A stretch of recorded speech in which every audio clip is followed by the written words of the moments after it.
Hi, Kim Raynor here from All About Spirits Life After Cancer. And when you are given a cancer diagnosis, you are thrown a curveball. And I created Life After Cancer to help bridge the gap between the services that your medical provider can offer and what you need to be able to step back into your life after cancer is over.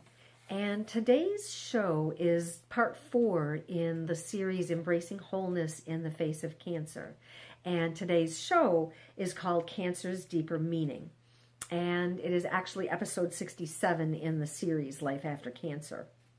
And in today's show, I'm going to talk a little bit about what healthy cells do in their body when things are working as they should be. And we're going to look at it from certainly the Western medicine perspective, but then also some of the ancient healing practices that have been done throughout the world for generations. And then we're also going to take a look at kind of how Western medicine trains in those fields and looks at those fields, and then the scientific relationship between the healing practices, the ancient healing practices, and quantum physics. And so I hope that you enjoy today's episode. Again, it's called Cancer's Deeper Meaning. So first, we're going to look at how the body functions when things are healthy.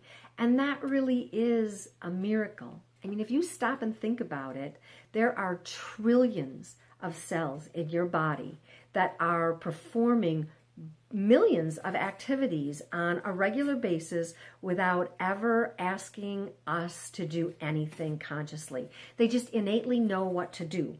They're orderly. They are cooperative with each other when things are working in the ecosystem of our body, and they're doing that healthy. They know exactly what to do, when to do it, how to do it, and why to do it. And, each cell in our body has a specific purpose, and it has a purpose independently, and it also has a purpose that it performs in harmony with the rest of the cells in our bodies, in the rest of our human ecosystem. Like if you look at the liver cells, right? Our liver cells detoxify our blood. That is one of their primary functions on their own. They also store, release, and metabolize sugar and cholesterol. So they have a couple of different functions, and then they also, in the picture of the whole ecosystem, they help to monitor our hormone levels. So our liver cells have multiple functions within our bodies, and they work independently. They have jobs to do independently, and they also have jobs to do that are part of the whole ecosystem.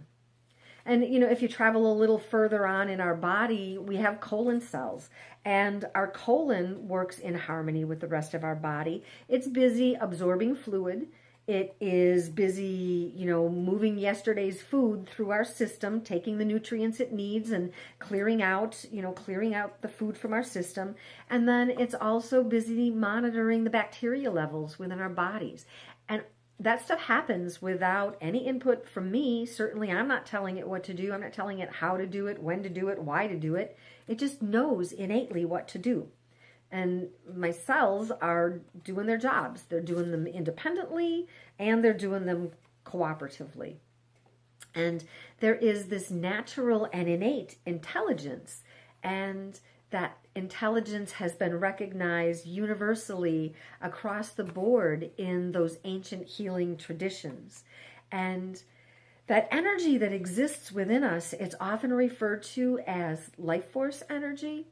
And that life force energy in traditional Chinese medicine, that energy is called qi. And qi is spelled Qi. And it's believed in traditional Chinese medicine that the qi energy travels through our bodies on meridians. And the healing practice of acupuncture and acupressure are both treating that life force energy or that qi energy that gets stuck somewhere along the meridians, and acupuncture is designed to free up that energy so that life force energy can flow freely through our systems and allow our bodies to do what they're supposed to be doing, when they're supposed to be doing it, and how they're supposed to be doing it. And, traditional Chinese medicine isn't the only medicine that has a life force energy. Ayurvedic medicine calls that energy prana, and that prana energy flows through our system on our breath. There's a lot of breathing practice that goes on in Ayurvedic medicine, and prana is what helps support the flow and the movement of that life force energy. And as long as energy is flowing freely through our systems in those ancient healing practices, we are healthy. We remain healthy.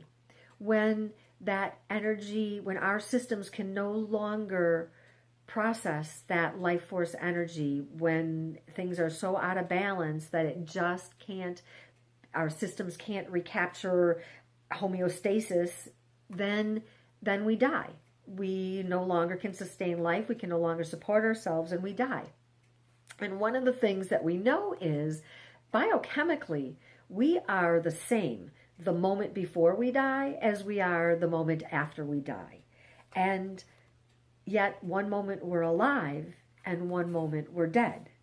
So when that life force is present in our body, we're alive. And when that life force energy is no longer present in our body, that's when we're dead. And so that life force energy is what is believed to organize our cells and the molecules in our body, and it creates that harmony and the cooperation between organs and the cells of our organs.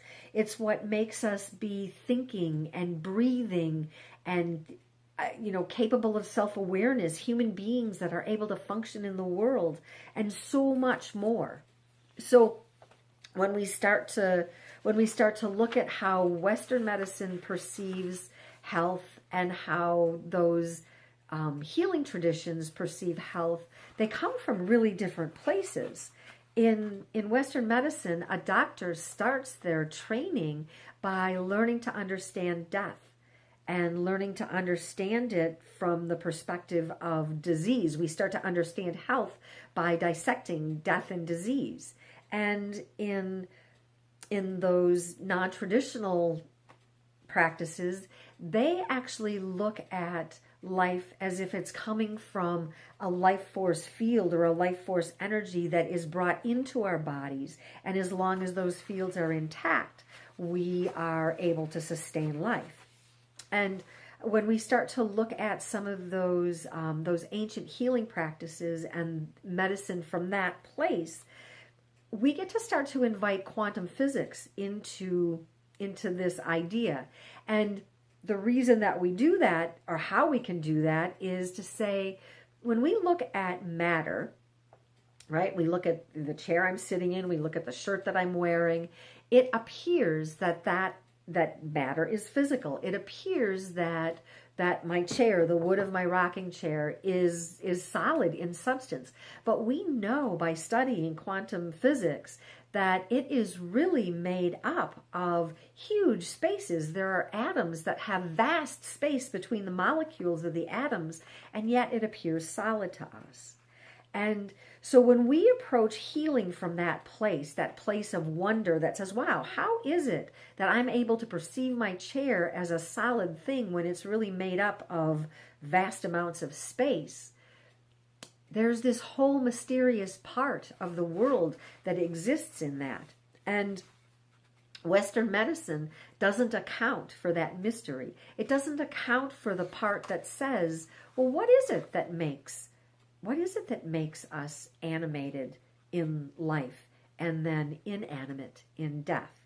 So if we start to look at healthcare through that consciousness, the first step that we probably really need to do is to acknowledge that there is a field of intelligence that allows for the solid nature of matter, and yet the insolid reality, the spacious reality of what it is that our matter is comprised of.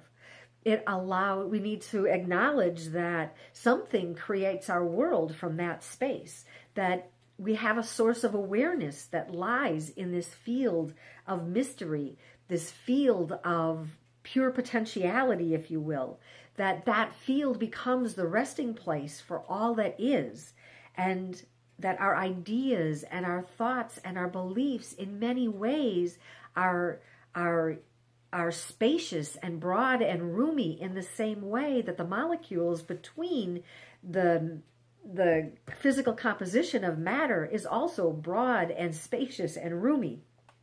And, can we make the jump to say our emotions and creativity stem from that same quantum soup? They stem from that same pool of, emotional intelligence, that same pool of spaciousness, that place of pure potential. Can we acknowledge that our thoughts and our ideas are expressions of that same innate intelligence that allows our bodies to function and work, that allows our cells to know what to do when they're supposed to be doing it? Can we come to the place that we acknowledge that our physical body is a field of those molecules, that our mind is also a field of thoughts, and in the end, that field of consciousness that animates us, that field of consciousness that creates the space or the solidness of what appears to be matter, that is what unifies both. It's what unifies everything in our planet. It's what unifies the ecosystem of my body. So that healing force, that life force energy, the healing traditions, they often refer to that as spirit. They call that life force energy spirit. And that energy, that life force energy and spirit is what animates us. It's what keeps us alive. And it's what allows our cells to function in conjunction with each other. It's what allows them to work independently and innately know what to do, and also what allows them to work cooperatively with each other and innately know what to do then. When I cut myself, my body sends white blood cells to the area of the cut to help fight infection. It sells platelets there to start clotting the blood. That happens with innate intelligence. And what happens for us when in our unified ecosystem is when something interferes with the flow of energy, when it interferes with that life force energy, when it interferes with that spiritual energy, that field of consciousness, our cells start to change how they work together. They forget what it means to be part of the whole system. They forget what their role is and what their job is. And our cells start to act as if they're disconnected from the whole body. And that's what happens in cancer. Cancer cells go rogue. They forget that they have a function that they were supposed to be doing in our ovaries or in our breasts or in our liver or in our lungs. Our cells forget what their job was. And then they start taking on all sorts of other different tasks, and they forget. They forget to play well with their neighbors. And in a consciousness-based model of healthcare or treating our bodies, that really becomes the starting point of cancer. And that interruption of the flow of life force energy, it can come about as a result of the toxins that I talked about in a previous episode, the toxins that are assaulting our bodies on a regular basis, the accumulated effect of constantly putting carcinogenics into our system, in the food that we eat, in the water that we drink, in the air that we breathe.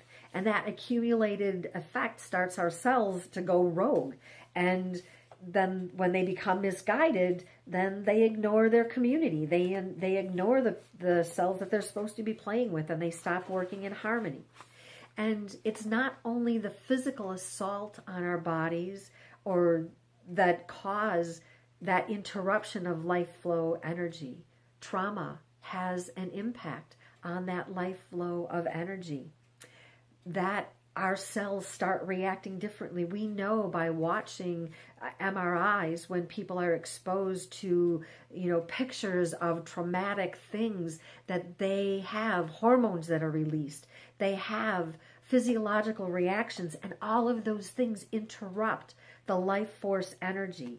And that becomes the uncontrolled expression of cancer in our bodies. Our cells, they take on this energy and they start to reproduce without care or worry of what's going on in the rest of our system. They lose respect for the host, and they end up destroying themselves and us in the process. So coming from that premise, that's where we start to take a look at cancer and embracing wholeness in the face of cancer. How do we start to negotiate that? How do we start to navigate that? So next week, we are going to revisit the very first question that I asked in episode 66, which was, what is the deeper meaning of cancer and this illness that causes so much suffering? So I hope that as you reflect on what I talked about in this week's session, that you think about your own body and you start to think of it with reverence, and you start to think of it with the idea that there is so much that goes on, and even though there might be a part of your body that's not functioning the way it ideally is, that there is a bunch of stuff going on in your body that's doing exactly what it's supposed to be doing.